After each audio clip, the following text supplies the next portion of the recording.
muito obrigado pela vida do teu filho. Te agradeço, Pai, porque o Senhor, Pai, trouxe ele essa noite para trazer uma palavra para nós. Te agradeço porque o Senhor já falou ao coração dele. E o Senhor, Pai, tem algo para falar conosco, Pai.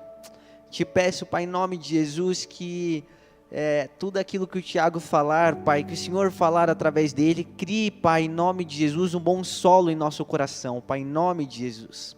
Para que as palavras, Pai, não se percam, Pai, em nome de Jesus. Em nome de Jesus, amém.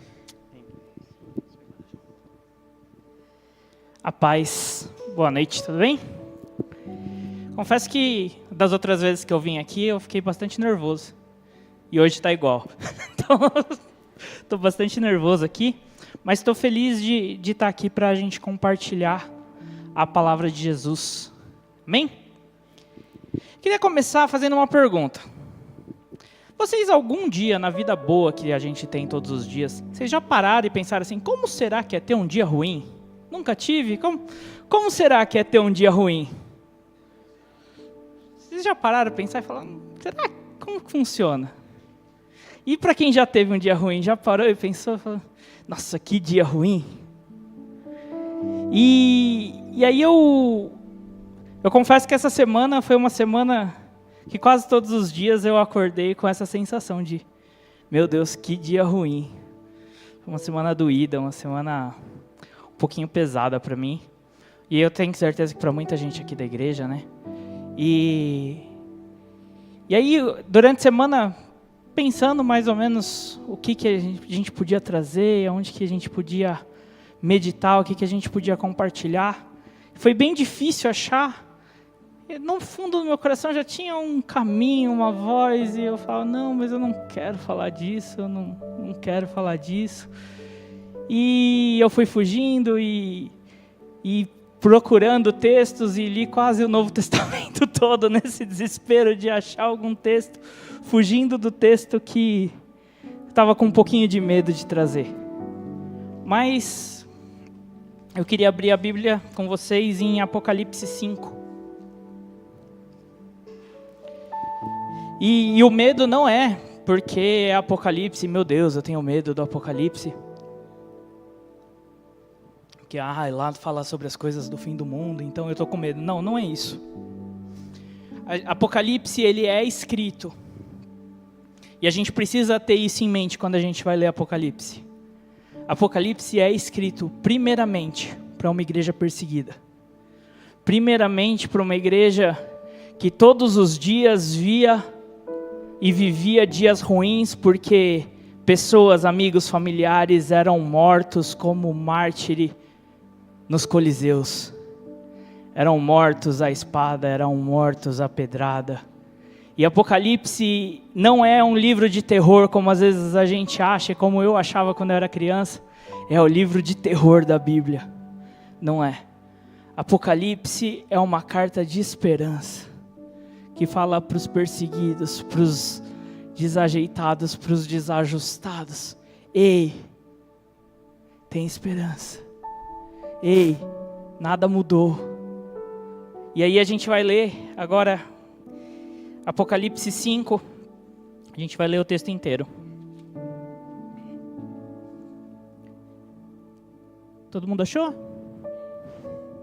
Todo mundo achou, né? Quando põe aqui, todo mundo acha. Então, na mão direita daquele que estava sentado no trono, eu vi um livro, escrito por dentro e por fora, e lacrado com 7 selos. Vi um anjo poderoso que perguntava em alta voz: quem é digno de romper os selos deste livro e abri-lo? Mas não havia ninguém nos céus, nem na terra, nem debaixo da terra que pudesse abri-lo e lê-lo. Comecei a chorar muito, pois não se encontrou ninguém digno de abrir o livro. Então um dos 24 anciãos me disse: não chore, veja, o leão da tribo de Judá, o herdeiro do trono de Davi, conquistou a vitória. Ele é digno de abrir o livro e os 7 selos. Então vi um cordeiro que parecia ter sido sacrificado, mas que agora estava em pé, entre o trono e os 4 seres viventes, no meio dos 24 anciãos. tinha 7 chifres e 7 olhos, que representavam os 7 Espíritos de Deus enviados por toda a parte da terra. Ele deu um passo à frente e recebeu o livro da mão daquele que está sentado no trono. Quando o Cordeiro recebeu o livro, os 4 seres viventes e os 24 anciãos se prostraram diante dele. Cada um tinha uma harpa e taças de ouro cheia de incenso, que são as orações do povo santo.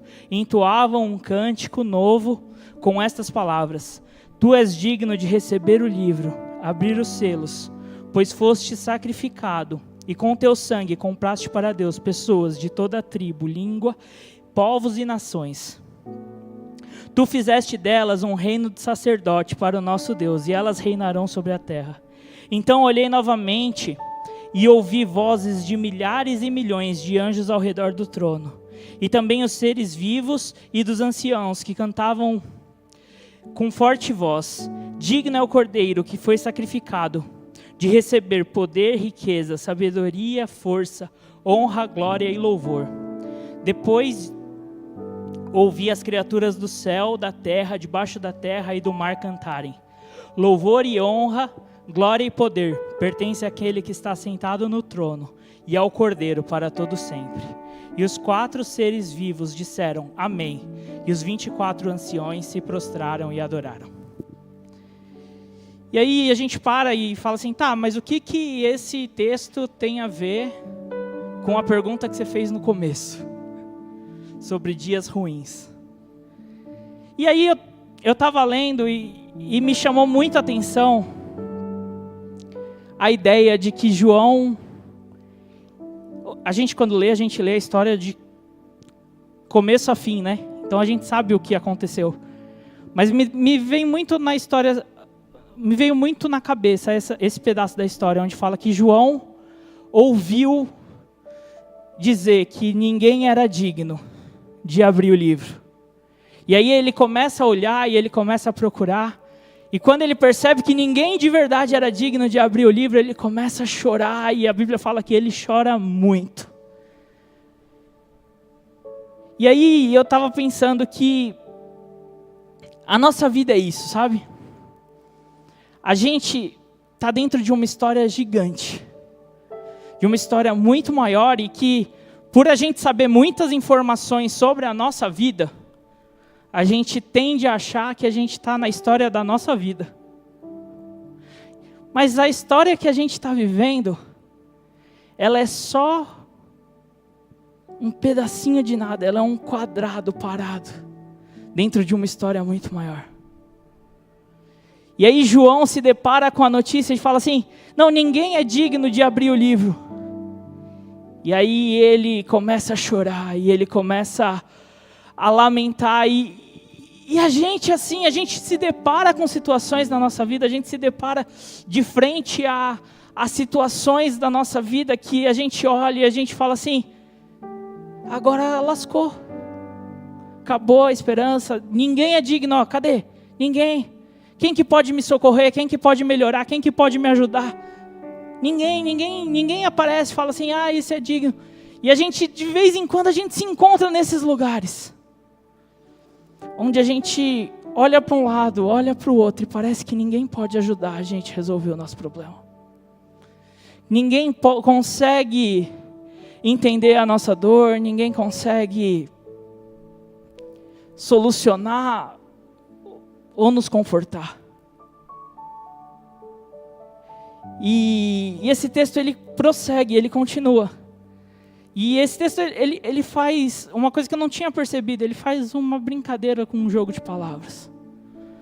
Ele fala que em determinado momento, quando ele estava lá lamentando, quando ele estava lá chorando muito, ele ouviu alguém falar assim, não, mas o leão de Judá é digno de abrir, ele venceu. E quando a gente pensa em leão, o que a gente pensa?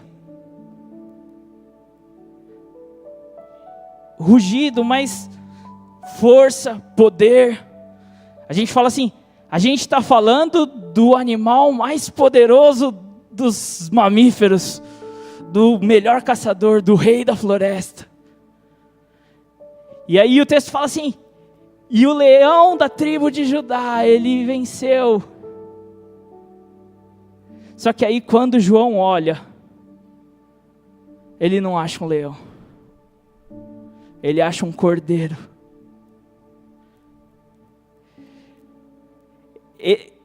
Esse dilema de o leão e o cordeiro é fascinante. Porque de um lado tem o leão, aquele que a gente fala assim, não, se eu estou sendo perseguido por algum outro bicho da natureza, quem eu queria ter para me proteger era um leão de estimação. E aí quando a gente olha, a gente vê um cordeiro que foi morto, um cordeiro que foi sacrificado, mas que não está mais morto, que está ressurreto. Mas mostrando para a gente que não é sobre força. O reino de Deus, ele tem diversos paradoxos. Ele tem diversas situações que parece que elas são opostas e estão ao mesmo tempo coexistindo. E uma dessas é que o poder de Deus não é manifesto pela força dele.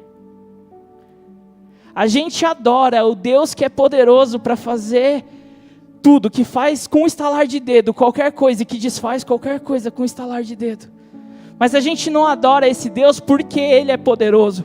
Porque senão, no nosso dia a dia, a gente tende a começar a procurar por situações que nos resolvam, sabe? Então a gente vê alguma coisa, tipo, a gente tem um problema, a gente vê alguma coisa que tem um leve poder, a gente vai lá e quer chegar até esse poder. E esse é o caminho para a idolatria. A idolatria é a história de homens e mulheres que ao longo dos séculos, ao longo dos milênios, ao longo de toda a história do mundo, olharam para a natureza e falaram assim, eu preciso de uma força que consiga me ajudar a conseguir o que eu quero.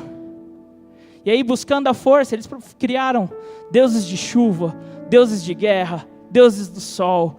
A gente criou o mercado financeiro, a gente criou a força do trabalho, a gente criou tantas coisas que para a gente podem nos dar o conforto e falar assim, isso aqui é forte o suficiente para me proteger. Mas o cordeiro não é adorado pela força dele. Apesar de ser o mais forte do que, a fraqueza dele ser mais forte do que qualquer força, o convite para ele, para a gente se achegar até ele, não é adorar ele pela força, não é adorar ele pelo que ele pode fazer, não é adorar ele pela proteção que de repente a gente acha que ele pode nos dar, mas é adorar ele por quem ele é. Ele é o Cordeiro de Deus que morreu, esteve morto, mas que ressuscitou. E aí o texto continua falando que comprou para si homens e mulheres de todos os povos, tribos, raça e nação, para fazer desses agora um povo de sacerdotes. Para fazer desse um povo de sacerdotes. E essa expressão ficou na minha cabeça, eu confesso que eu li algumas vezes procurando o que a gente conseguiria trazer desse texto. E todas as vezes que eu lia, eu me parava nessa expressão, mas continuava e continuava. Até que uma hora eu falei, não, essa expressão ela não está só aqui na Bíblia, ela está em outros lugares. E essa expressão começa, a primeira vez que ela aparece na Bíblia, é em Êxodo 19:6. Êxodo 19 precede o Êxodo 20. Óbvio. Mas Êxodo 20 é os 10 mandamentos, a entrega dos 10 mandamentos. Êxodo 19 é Deus juntando, e quem veio aqui nos cultos de quarta vai lembrar disso. Deus falando assim, promovendo ao longo da história vários encontros, diversos encontros. Ele se encontrou com Abraão, ele se encontrou com Jacó, ele se encontrou com Moisés. E em determinado momento ele falou assim, agora eu quero me encontrar com o meu povo. Está na hora de chegar, de parar, de não ter mais um mediador. Não quero mais que Moisés fale e o povo... Eu tenho que falar com Moisés, para Moisés falar com o povo falar com Moisés, para falar comigo. Eu não quero mais isso. E aí Deus falou assim, ó, em Êxodo 19, ele falou, se preparem, Porque eu vou dar os termos da minha lei. Eu vou dar os termos de como que o povo pode se relacionar comigo. Só que quando Deus chegou em Êxodo 19 e Êxodo 20, a Bíblia fala que ele chegou metendo o pé na realidade, sabe? Com raio, com trovão, com corneta, de um jeito tão assombroso, que a Bíblia depois vai falar que o povo olhou para a situação toda e falou assim: não, Moisés, vamos ficar do jeito que está. Porque o jeito que está bom. Porque se a gente falar direto com esse Deus que é assombroso, que é... esse Deus vai matar a gente, não vai sobrar ninguém.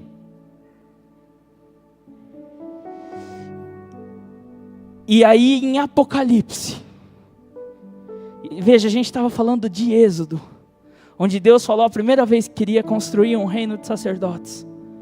Em Apocalipse, que não é só o futuro, é a igreja de agora, é a igreja para a qual foi escrito também. A Bíblia fala que o Cordeiro foi morto e com seu sangue comprou homens e mulheres de todos os povos, tribos e raças, para agora sim serem uma nação de sacerdotes. E o que significa ser uma nação de sacerdotes? É uma nação onde você sabe e eu sei que eu posso falar direto com Deus. Todas as religiões no mundo estabelecem para si sacerdotes, mediadores, pessoas que podem nos ajudar a, no caso, nos atrapalhar, mas que podem ajudar esse contato com o divino. Então, qualquer religião que você pensar, pode pensar em qualquer uma, você vai achar um sacerdote. E se você olhar para o cristianismo do jeito errado, você também vai achar um sacerdote. Só que olhando para o cristianismo do jeito certo, a gente não vê nos pastores e bispos, sacerdotes, como mediadores que nos fazem um favor de ir até Deus por nós. A gente vê pessoas que estão dispostas a nos ajudarem, a caminharem com a gente e nos mostrarem que tem um caminho que a gente pode andar, mas que a gente precisa andar sozinho também. Que a gente precisa saber que a gente é essa nação de sacerdotes. Ninguém vai falar para mim assim: ah, Tiago, você não pode ir até Jesus, porque você, de repente, está em pecados. Porque se o caminho para Jesus fosse um caminho que só pessoas sem pecado pudessem trilhar, Ele não precisava ter comprado com o sangue dele a minha vida. Ele comprou a minha vida e a sua vida com o sangue dele, justamente porque Ele sabia que eu não sou uma boa pessoa, você não é uma boa pessoa, e a gente não é uma boa pessoa a ponto de falar assim: Jesus, a gente pode ir até o Santo dos Santos porque a gente quer. Mas apesar de não sermos essas boas pessoas, o sangue dele fala assim: eu justifico vocês, eu lavo vocês. A gente precisa viver à sombra dessa certeza de que a gente foi comprado com preço de sangue que foi caro, que foi precioso, para que ninguém pudesse olhar para você e falar assim: você não pode chegar até Jesus, você não pode chegar até Deus. Pelo contrário, o preço de sangue que te pagou, que me pagou, o preço de sangue que foi derramado, fez para a gente uma ponte pela qual a gente pode trilhar. Assim como a gente cantou hoje, mais de uma vez, o véu que separava, já não separa mais. A gente tem a capacidade de se relacionar com Deus, porque eu e você fomos comprados pelo sangue do Cordeiro. Tudo isso parece muito bonito, tudo isso parece muito legal, e tudo isso parece que facilita muito a vida de todo mundo. Mas a verdade é que tudo isso deixa a nossa vida mais trabalhosa, sabe? Porque antes, quando o povo tinha um sacerdote, uma vez por ano eles levavam lá o sacrifício, matavam um cordeiro, tentavam viver ali o próximo ano melhorzinho e tal. E no ano que vem eles levavam outro cordeiro, era um cordeiro por ano. Agora a nova aliança exige a nossa vida, todos os dias lavado por esse sangue. A nossa vida, todos os dias vivendo esse relacionamento que o Deus que criou os céus e a terra, aquele que é digno de ser louvado, de ser adorado, de ser exaltado, aquele que tem os 7 chifres e os 7 olhos, e a gente olha e fala, meu Deus, o que isso significa? Mas significa o Espírito de Deus que está em todos os lugares. É os 7 Espíritos, ou seja, a plenitude do Espírito de Deus. Aquele que olha para todos os lugares do mundo. Que quer se relacionar com a gente todos os dias. Que quer todos os dias estar com a gente. A gente não tem mais a desculpa de falar assim, agora eu não sei mais como me relacionar porque o sacerdote não estava lá. Eu queria me relacionar com Deus esse ano, queria entregar minha oferta, mas fui lá e o sacerdote não estava, ele estava de férias. O sacerdote estava doente. Porque a gente não tem mais sacerdotes. A gente tem um sumo sacerdote que de uma vez por todas abriu o véu do templo. De uma vez por todas disse, ei, vocês podem entrar. Vocês podem ter relacionamento com Deus. Porque vocês já são dele, porque ele já comprou vocês. E aí a gente volta, para a história. E aí João percebe que aquele choro que ele estava chorando no começo do texto era um choro necessário para a hora, mas desnecessário quando ele olha para toda a história, porque o controle nunca saiu da mão de Jesus, o controle nunca saiu da mão de Deus. Ainda que a gente olhe e fale assim, quem é digno de abrir o livro, quem é digno de me ajudar, quem é digno de me socorrer? E às vezes a gente não acha. Quando a gente vê que o Cordeiro está lá, como quem teve morto, mas ressurreto, mais vivo, mas mais poderoso e mais presente do que nunca, a gente percebe que a nossa leve, momentânea e passageira tribulação produz para Ele um peso em glória. A nossa vida tem uma função. Vocês lembram que no começo eu falei que apesar de a gente achar que a nossa vida é a nossa história, porque a gente vê ela todo o tempo, a nossa vida não é a nossa história. A nossa vida é a história do Rei dos Reis, que se manifestou e se moveu pela história. Se moveu, e eu acho bonito, essa semana a gente estava falando de Atos, e como Estevão, na hora que ele vai morrer, ele faz uma síntese de todo o Antigo Testamento. E ele fala assim, desde Abraão até agora, toda a história correu para que o Cristo fosse morto e ressuscitasse. E agora que Jesus já está ressuscitado, a história continua correndo, para que esse Rei ressurreto reúna para Ele o seu povo, a sua nação de sacerdotes. A história da nossa vida é uma foto, ou um teaser, de uma história muito maior. Da história da salvação e da história da expansão do reino de Deus, que acontece em nós, que acontece através de nós, mas que aconteceu por nós. Jesus morreu por você, Ele morreu por mim. A gente precisa ter essa dimensão de que não é porque, não é a história da minha vida, então eu não importo para a história, não é isso. Você importa o suficiente para Jesus ter morrido por você, para Jesus ter derramado o sangue dele por você, para te comprar especificamente, para te comprar. Mas é a história de um reino que está sendo construído. A gente tem a condição de, ao olhar para a história, olhar e ser indiferente para ela, ou olhar e falar assim, eu sou participante dessa história. Essa história que me alcançou também é a minha história.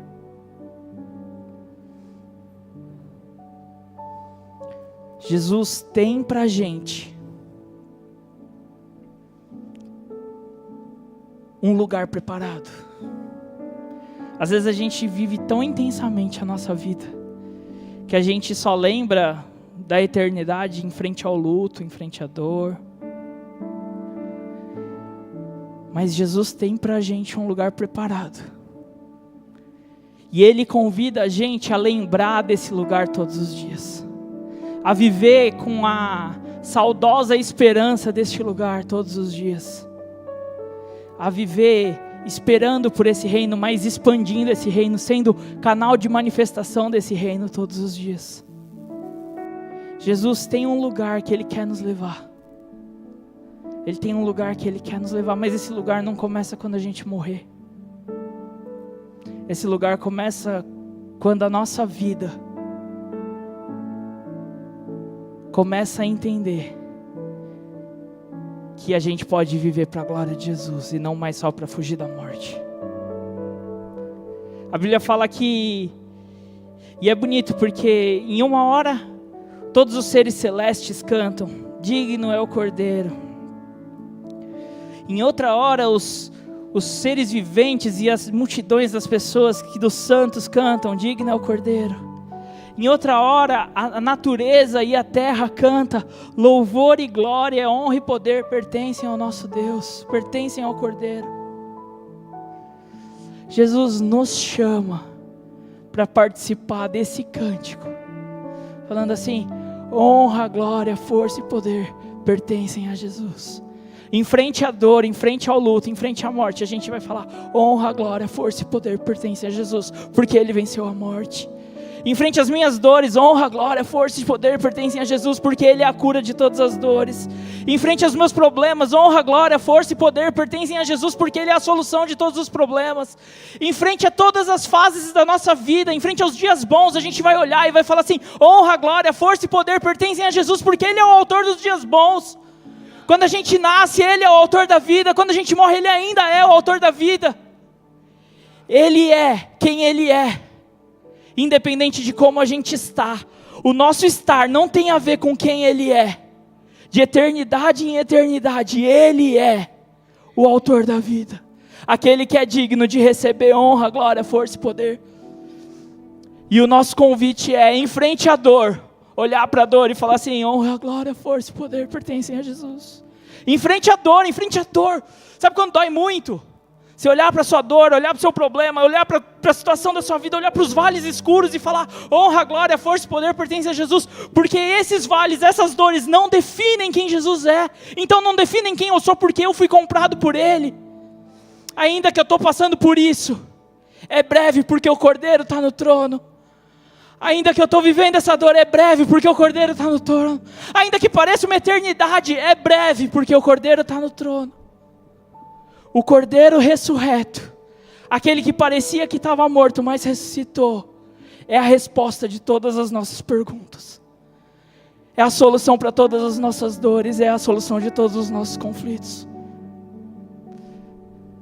E eu vou encerrar com o texto que está em Coríntios, fala assim, se a nossa esperança em Cristo se resume apenas a essa vida, nós somos os mais miseráveis de todos os homens.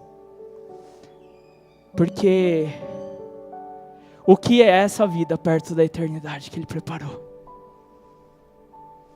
Que dos nossos olhos nunca seja apagado que a nossa esperança tem um nome. E tem um animal, um cordeiro, que não é garantido pela força, mas é garantido e é, porque Ele é quem Ele é, e sendo quem Ele é, Ele se entregou e morreu por mim e por você. Amém? Queria te convidar a fechar os seus olhos, levantar, vamos ter uma palavra de oração.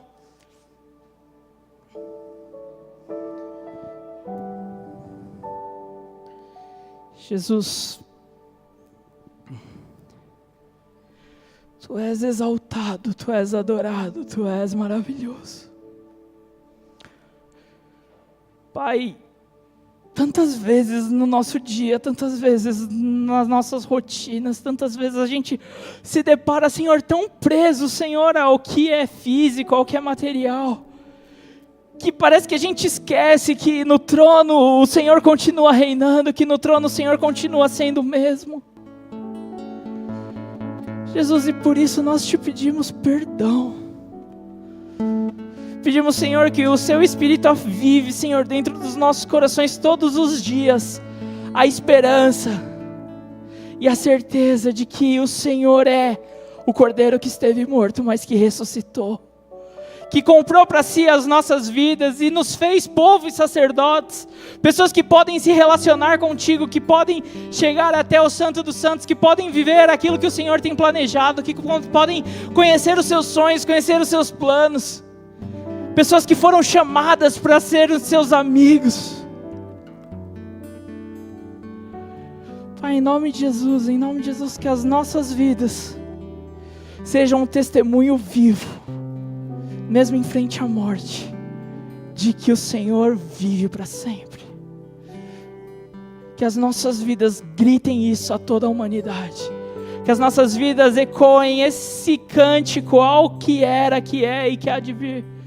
Honra, glória e poder pertencem ao Senhor, porque Tu és digno de receber honra e glória.